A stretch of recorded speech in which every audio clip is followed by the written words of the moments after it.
A Confissão de Fé. Palestra realizada em 1º de maio de 1964. Neville Goddard. O assunto desta noite é uma confissão de fé. A Bíblia realmente é uma confissão de fé, uma confissão colocada na forma, posso dizer, de uma antologia, pois são as palavras coletadas de um pastor, proferidas por meio de seus servos, os profetas, ao longo dos séculos. Mas o livro foi selecionado, como você pode ver nos apócrifos, pois ao mesmo tempo todos eles faziam parte do cânon das Escrituras. Antes do século IV depois de Cristo, as epístolas de Pedro e a Epístola aos Hebreus e o livro do Apocalipse não estavam incluídas no que agora é o nosso cânon das Escrituras. Mas se você considerar isso como é hoje, e tem sido assim desde o final do século IV, é realmente uma confissão de fé na forma de uma antologia. Mas a fé não é completa até que se torne experiência. E assim, temos um hino de louvor pela fé que nos é dado no livro de Hebreus, onde ele tomou todas as testemunhas começando com Abel e ele foi até o fim, todos vivendo pela fé. Eles receberam as promessas de Deus, mas não receberam o que foi prometido. Há uma grande diferença entre receber a promessa e receber o que foi prometido. O tempo não se completou para eles entrarem no que chamamos de hoje como a nova era ou o reino de Deus. Mas ele define a fé para nós no capítulo 11 como a certeza das coisas que se esperam, a convicção das coisas que não se veem. Então ele nos diz que todo o vasto mundo foi moldado e criado pela palavra de Deus. A palavra de Deus é chamada de verdade nas Escrituras. O selo de Deus consiste nas 3 letras do alfabeto hebraico, Aleph, Mem e Tal. Se você colocá-los juntos, eles significam a verdade, Emet. É a primeira, a metade e a última letra do alfabeto. Assim nos é dito no livro de João: eu lhes ensinei a tua palavra. A tua palavra é a verdade. Capítulo 7, versículos 14 a 17. Ele vem apenas para dar testemunho da palavra. Cada ato seu é simplesmente prefigurado nas Escrituras. Ninguém se preocupa nas Escrituras se alguém é um bom carpinteiro ou um carpinteiro pobre, se alguém é rico ou pobre, pois as Escrituras são algo totalmente diferente. É simplesmente a palavra de Deus e todos estão destinados a experimentar as Escrituras. E então, a fé se torna experiência, a fé é cumprida na experiência das Escrituras. Ele vem apenas para dar testemunho da palavra. Esta noite vamos pegar uma declaração do livro de Hebreus e uma de Lucas. Em Hebreus, é o capítulo 12. Mas agora você entrou no Monte Sião, a casa do Deus vivo, a Jerusalém celestial, onde a assembleia dos primogênitos realmente entrou no céu, e aqui você encontra os espíritos de justos homens aperfeiçoados, aqui você encontra um juiz que é Deus de todos, e aqui você encontra Jesus, o mediador da nova aliança. Veja, não recuse aquele que está falando, isso está no capítulo 12 de Hebreus, versículos 22 a 25. Quem fala neste capítulo é Jesus Cristo, o Senhor ressuscitado. Lá você encontra a entrada no livro daqueles que ressuscitaram dos mortos, e eles são chamados de primogênitos daqueles que dormiram. Lá você encontra os espíritos dos justos aperfeiçoados. Ao lê-lo, você se pergunta: o que ele está tentando nos dizer? Bem, deixe-me compartilhar com vocês minha experiência. Voltamos agora ao capítulo 12 de Lucas. Aqui somos informados de que tudo neste mundo é perdoado, exceto o que é inacreditável porque para um Deus misericordioso tudo é possível e tudo é perdoável, mas somos informados de que o pecado contra o Espírito Santo não é perdoado, é o pecado eterno. Mas isso não nos deixa lá, como faz Marcos, o 3º capítulo de Marcos, quando Marcos faz aquela declaração, Marcos nos deixa lá e não há saída. Mas não Lucas. Lucas é mais desenvolvido nesse mistério.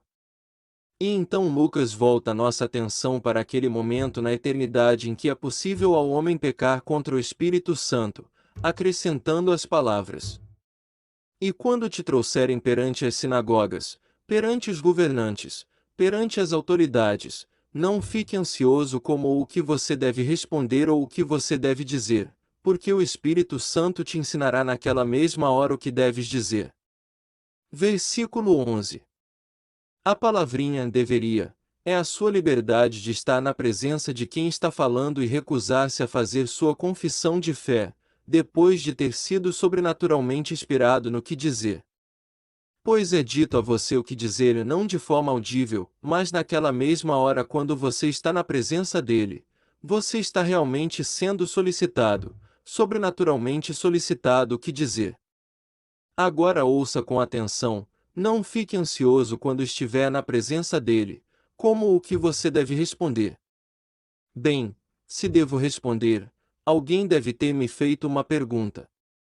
E assim, não fique ansioso como o que você vai responder ou o que vai dizer.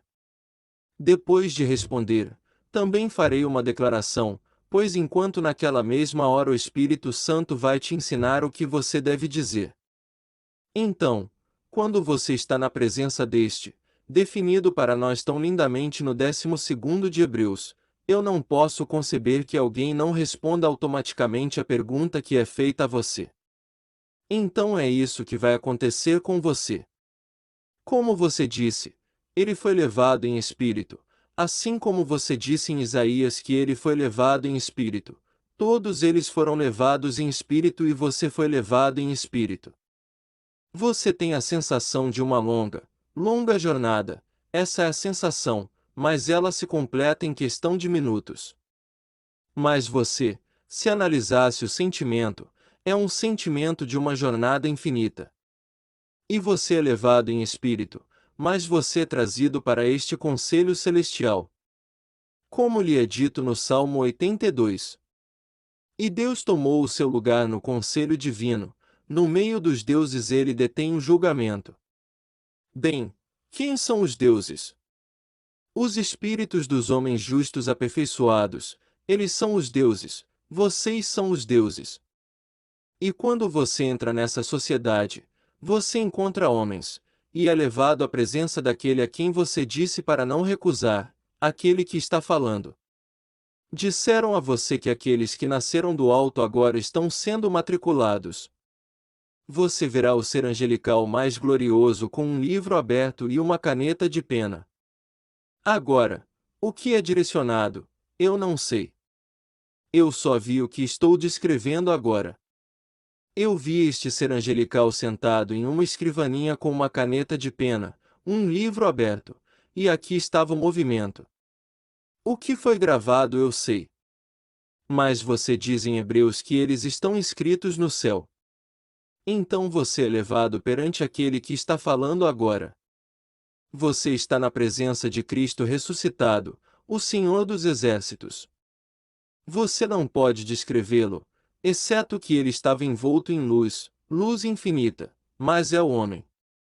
As palavras de Blake podem falar na sua mente, não se humilhe, se você se humilha, você me humilha, porque você também é homem e Deus não existe mais. Você está na presença do homem infinito em amor. Esse é o sentimento que você sente vindo dele, amor infinito. Em seguida, ele faz uma pergunta muito simples: qual é a melhor coisa do mundo? E talvez depois daquele momento, em sua mente racional e consciente, você nunca o entendeu totalmente ou mesmo o aceitou, mas não hesita em responder.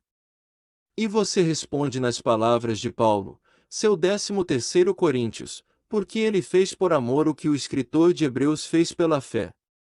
E então, ele disse, a maior coisa do mundo é o amor, fé, esperança e amor. Estes três permanecem, mas o maior deles é o amor. 1 Coríntios 13, versículo 13. Isso é o que você vai dizer. E, ao dizer isso, o Cristo ressuscitado vai abraçá-lo, e daquele momento em diante você veste o corpo dele. Nenhum olho mortal pode ver, mas você está incorporado ao corpo de Deus e sente uma alegria e um êxtase que não consegue descrever em palavras. Então, a partir daí, você é enviado em sua missão, pois ser chamado também é ser enviado. E como Paulo disse, não sou eu um apóstolo. Não vi o Cristo ressuscitado. Não vi o Senhor Jesus Cristo. 1 Coríntios 9, versículo 1. Portanto, tê-lo visto é estar qualificado para o apostolado. A palavra apóstolo significa simplesmente ser enviado, aquele que é enviado. Assim, à medida que você é abraçado e se torna um com Deus, você é enviado para contar a história para que todos possam ouvi-la e responder a ela. É por isso que é tão importante que o testemunho de Jesus seja ouvido por todos, e então, que ele seja um juiz e responda a ele, rejeite ou aceite. Mas eu digo a você, cada palavra da Escritura que você vai experimentar. Mas você primeiro aceita isso puramente pela fé, e você anda cegamente guiado apenas pela fé. Você não recebe as promessas até o final de uma determinada jornada. Mas a porta está aberta agora e tem estado desde o primeiro que foi ressuscitado dos mortos. Todos estão sendo chamados um por um, para esse conselho divino, e enquanto você estiver lá, você encontrará todas essas coisas que são mencionadas no capítulo 12 do livro de Hebreus. Você verá os homens. Eles são gigantes, não em altura, mas gigantes em poder. O primeiro que vi foi a personificação do poder infinito, mas um homem. Senti em sua presença que, se ele desejasse, poderia destruir a terra. Eu senti que ele poderia destruir o universo. Senti a personificação do poder infinito na presença daquele homem, e é um homem, o espírito de um homem justo aperfeiçoado. Eu conheci outros. Eu conheci o amor infinito, e esse é o próprio Deus. Mas, a misericórdia estava presente, a paz estava presente, todos esses atributos estavam presentes na forma do homem. E eu me misturei com eles e me movi entre eles, são todos homens, os espíritos dos justos aperfeiçoados. As crianças precederam esse movimento, e eram simplesmente crianças perfeitamente celestiais. Então, tudo o que está registrado parece tão bobo na superfície que você vai experimentar. É por isso que posso dizer por experiência própria que o livro é verdadeiro. Neste nosso nível, você assume a mesma fé que guiou os patriarcas e a move em nosso mundo para melhorar o ambiente em que vivemos. Agora, o que queremos dizer com viver pela fé? Ele disse, eles suportaram vendo aquele que era invisível, foi o que eles fizeram. Bem, você e eu sofremos vendo o que no momento é invisível. Vendo o que? O sucesso que você vê. Quando caminho pela vista, passo pelos objetos que meu olho vê.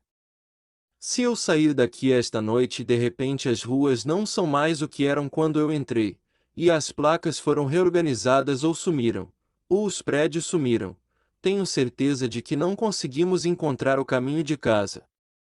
Devemos ter alguns objetos familiares, objetos estáveis, para nos fazer ver a olho nu. Portanto, conheço o meu caminho quando caminho pelos objetos que o olho vê. Quando caminho pela fé, conheço o meu caminho por meio de objetos que só a mente vê.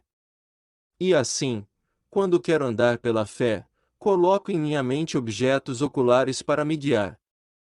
Os objetos são os rostos dos amigos a quem chamo de meus amigos, que se alegrariam sinceramente comigo se soubessem da minha boa sorte. Então eu deixei eles saberem disso. Eu vejo o mundo como eu quero ver, não como ele está aqui para ser visto. Então eu reorganizo a estrutura da mente, e então eu permaneço fiel a ele, como os patriarcas permaneceram fiéis ao seu ser invisível. Pois é-nos dito no capítulo 11 de Hebreus, que Moisés suportou como se estivesse vendo aquele que era invisível. Ele foi informado sobre ele, como Jó foi. E Jó disse, tenho ouvido falar de ti com os ouvidos, mas agora, no fim, meus olhos te veem. Ele foi fiel até o fim, e então ele viu o ser que previu o momento em que ele realmente estaria em sua presença. E Jó passou, como você sabe, pelo inferno proverbial, mas sempre foi fiel. Ele nunca reclamou, mas ele não sentiu por um momento que essa dor que ele suportou fosse justificada. E apesar disso, ele ainda acreditava em Deus. Ele acreditava na promessa. Portanto, a promessa é para todos nós que Deus um dia se dará a nós, individualmente. Isso é chamado de graça nas Escrituras, e graça é o dom de Deus de si mesmo ao homem. Então, quando ele te abraça, ele se dá a você. Tudo o que ele tinha, ele te deu naquele momento em que te abraçou. Se ele é o Rei dos Reis, ele lhe dá essa honra. Se um rei tem um reino, ele deu a você o reino. Portanto, você herdará com esse abraço não apenas uma presença, mas um reino. Ele não pega nada de volta. Ele dá a você seu bem mais precioso, ele dá a você seu filho unigênito como seu filho. Não como seu companheiro, para caminhar como amigo, mas ele lhe dá seu filho unigênito como seu filho. Portanto, ele deu a você a paternidade nesse presente. Ele dá a você tudo o que ele tem. Agora, você é enviado ao mundo para encorajar todos a serem fiéis e perseverarem, vendo aquele que no momento é invisível. E para provar a eles que você está em uma base sólida, você explica a eles a natureza da fé, que a fé é a certeza das coisas e a convicção das coisas que não se veem. Então, eu colocaria com estas palavras: fé é simplesmente lealdade à realidade invisível. Então você me diz o que você quer neste mundo e você escolhe. Você quer ter sucesso e você nomeia o que entende por sucesso. Não estou aqui para te julgar, apenas para te orientar, para te dizer: tudo bem, se você realmente quer ter sucesso, assuma neste exato momento que neste momento agora você é agora o que deseja ser. Pegue o sonho e vista-o como se fosse uma roupa. Agora, veja o mundo como você o veria se fosse verdade. Agora esse é o você invisível. Agora você anda fiel a esse você invisível.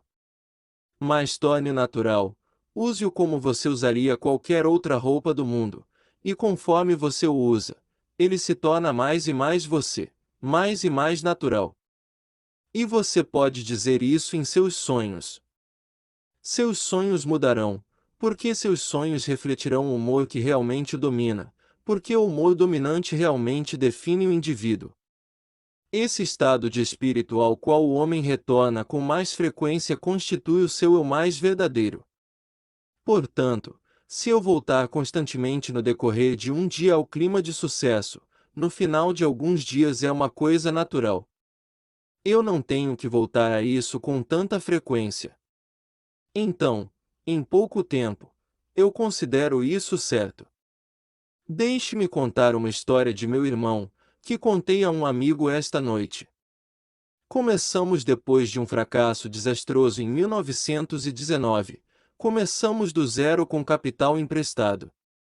Quando meu irmão e meu pai, que na época eram sócios, deviam ao banco $5.000, eles ficaram preocupados. Em novembro passado, na cidade de Nova York, discutindo com meu irmão Victor, eu disse: Vic, o que você deve ao banco? Oh, ele disse: presumo que seja 1,5 milhão. Eu disse: você deve 1,5 milhão. Sim, sempre devo 1,5 milhão. Esse é o dinheiro deles, o dinheiro do aluguel e o dinheiro do aluguel para eles.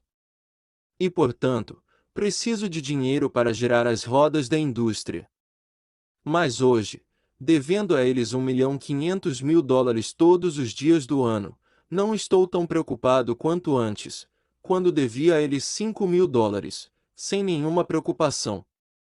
E trouxe à mente uma história, que é uma história muito verdadeira. Ele se foi deste mundo agora. Ele foi prefeito de Hamilton, uma pequena ilha nas Índias. Ele começou do zero lavando garrafas em uma pequena loja.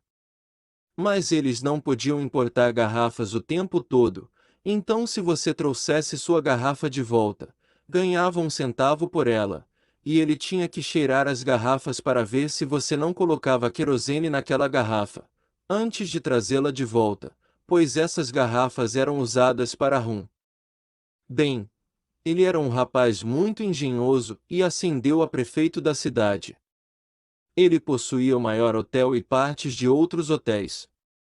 Então, durante esse período que chamamos de proibição neste mundo, houve 9 acusações contra ele neste país, porque ele estava correndo tanto rum quanto faria o país flutuar para esta nossa terra, tudo no litoral leste, tinha seus próprios navios, tinha tudo o mais. Ele subornou esse prefeito, subornou aquele prefeito, e todos desciam e contavam as peças que ele trazia para a terra, porque esses prefeitos recebiam $2 por caso e não estavam levando a conta dele. Eles desciam e contavam as caixas e cada um recebia seus $2 em dinheiro por caixa. Chegou a milhões. Bem, ele teve que ser financiado também. E então ele foi ao banco local e levantou dinheiro para financiar este projeto. O banqueiro um dia disse a ele: Rony, você sabia que me deve muito dinheiro. Ele disse: Você está preocupado.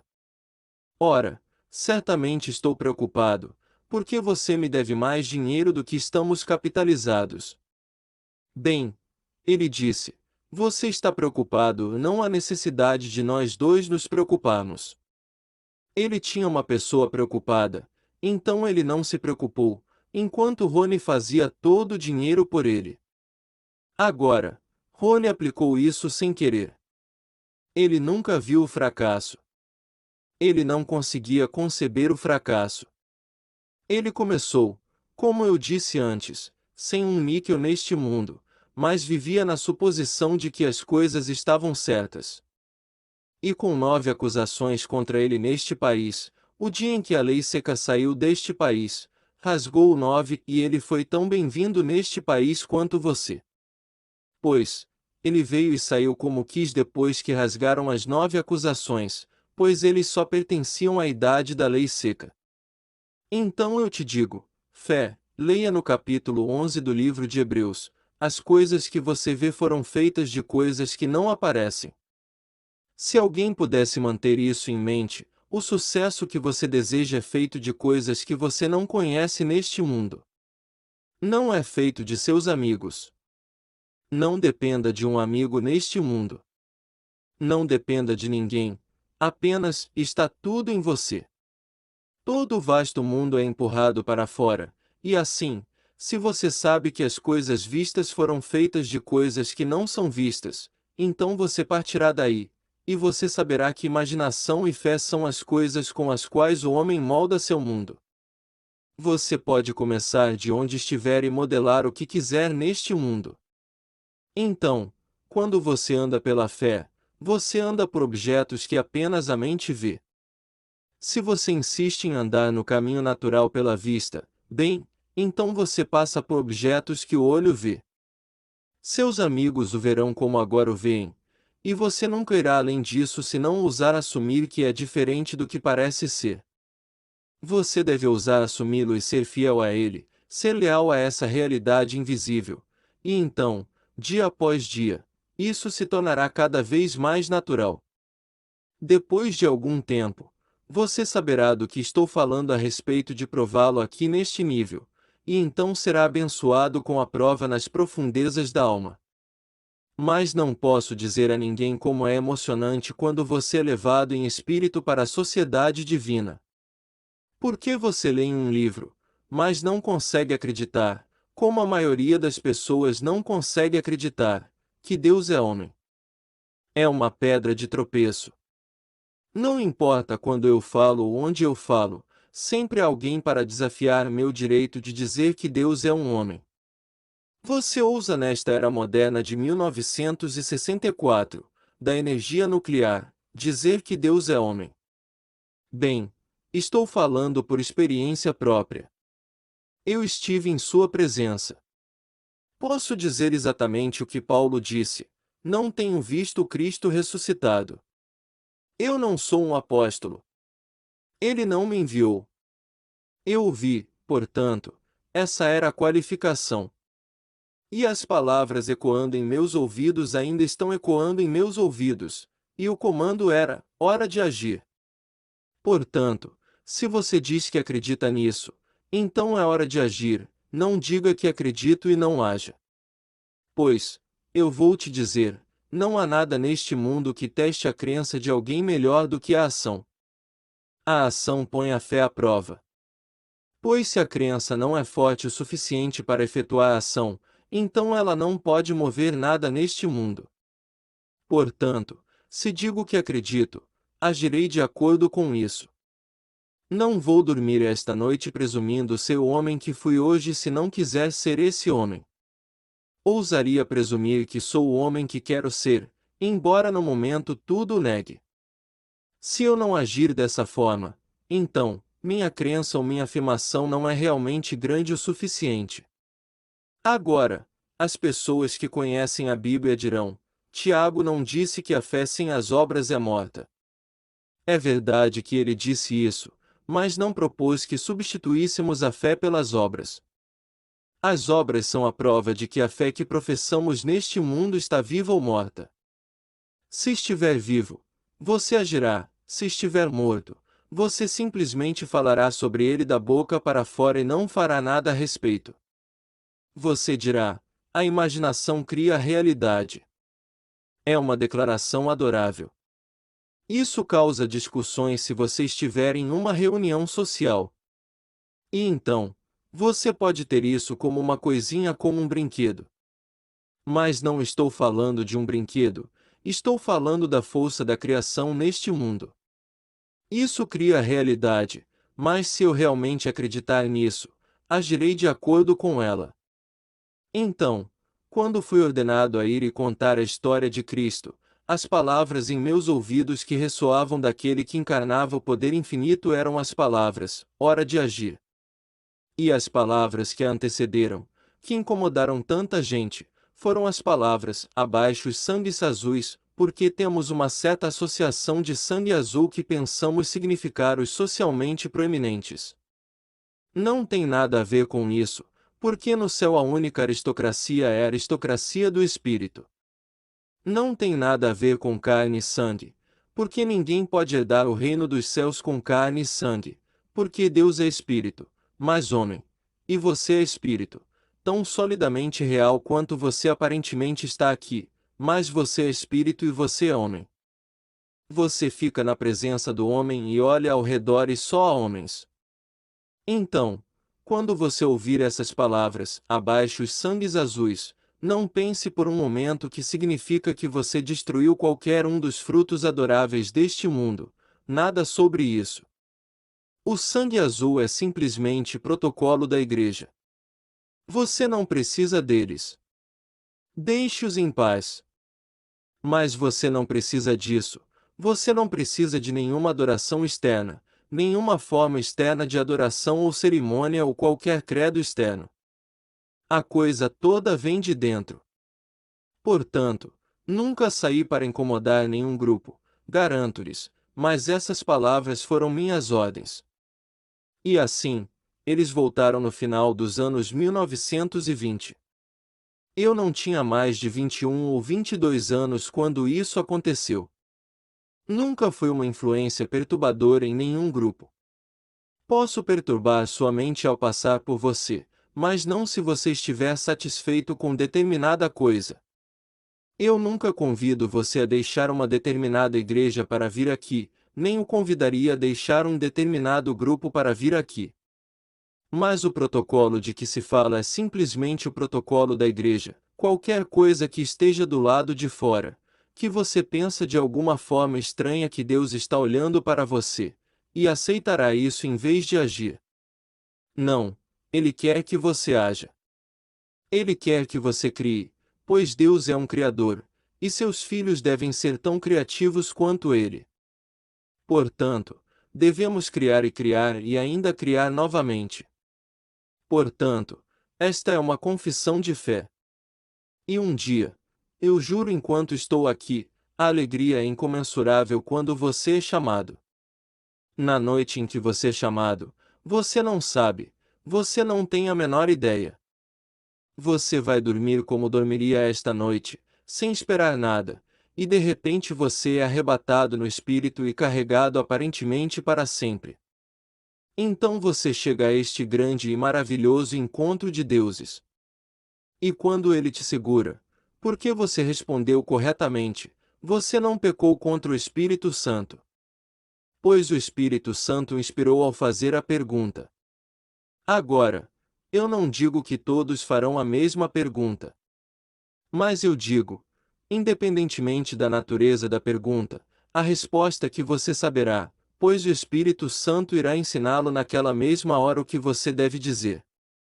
E porque ele ensina o que você deve dizer, você for movido por algum poder sobrenatural que é o Espírito Santo, você vai dizer isso, e porque a resposta está correta ele vai te abraçar. No momento em que ele o abraça, você se funde com Deus e nunca mais se desfaz. Você é um com Deus para todo o sempre. Quando o tempo chegar aqui e esta pequena vestimenta de carne e sangue for tirada, você acorda ali. E esse é o ser que você é. Parece incrível, mas é verdade.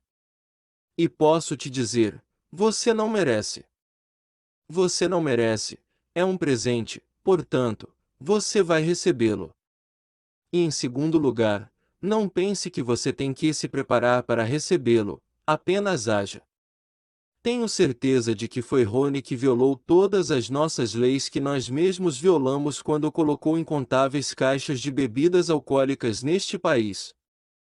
Ele violou todas as leis deste país, mas não havia um americano que não violasse a mesma lei. A menos que, naturalmente, você fosse um seco, extremo e muitos deles eram, mas no geral não queríamos a lei de Volstead.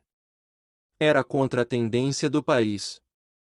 E então ele simplesmente alimentou os Estados Unidos com o que eles queriam, e ganhou milhões fazendo isso. Mas tenho certeza de que na presença de Deus ele não é impuro porque fez isso, tenho certeza. Ninguém pode me dizer que sente em seu coração que está qualificado para estar em sua presença e ser abraçado por ele, e ser incorporado em seu corpo como ele mesmo.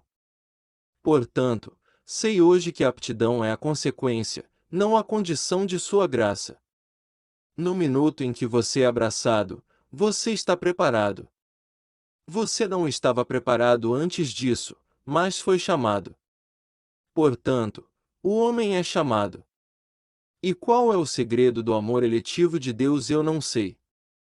Mas somos chamados em ordem, não em grupos, somos chamados individualmente, mas na própria ordem de Deus.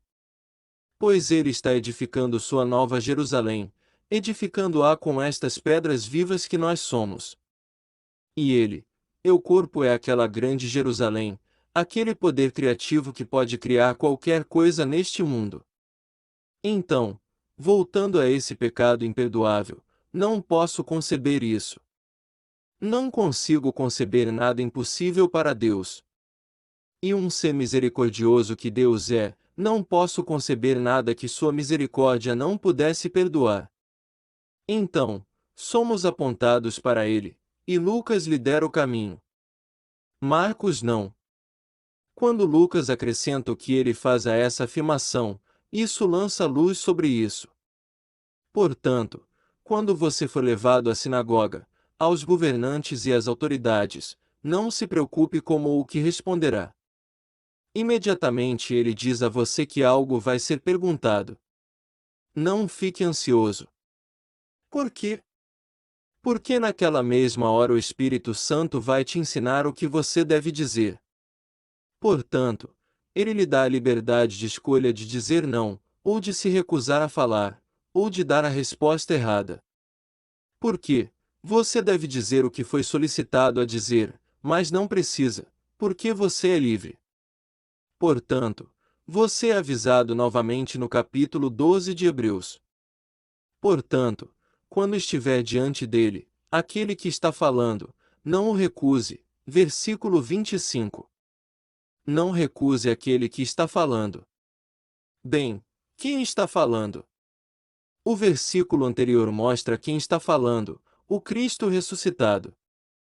Você fica na presença dele, é ele quem faz a pergunta, e você fica lá, responde a ele e então ele o incorpora ao corpo dele.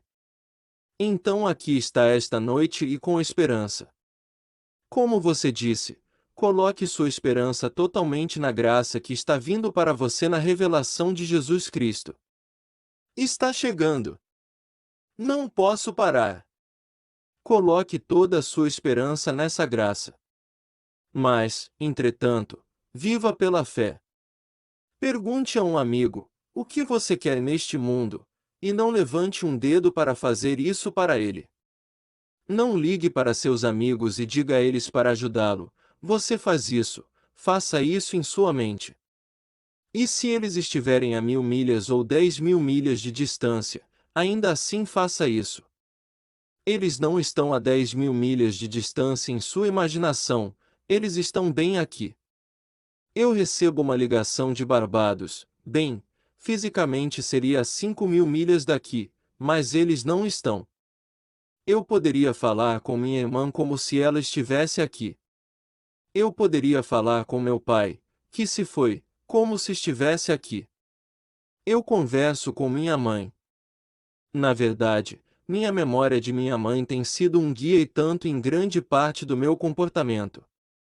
Em primeiro lugar, não acho que a mãe aprovaria. Bem, isso me impede, porque eu sei que ela não está morta, e eu sei que ela não está a 5.000 milhas de distância, e eu sei que ela está tão perto de mim quanto meu pensamento está dela.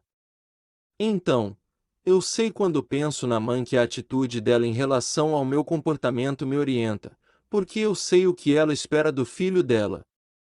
Ela costumava nos dizer quando éramos crianças e a palavra Godard não tinha nenhum significado na ilha, nenhuma posição social, nenhuma situação financeira, nada, nenhuma posição intelectual, e quando éramos pequenos e a mãe nos criava, podíamos mal comprar as pequenas coisas que tínhamos que ter.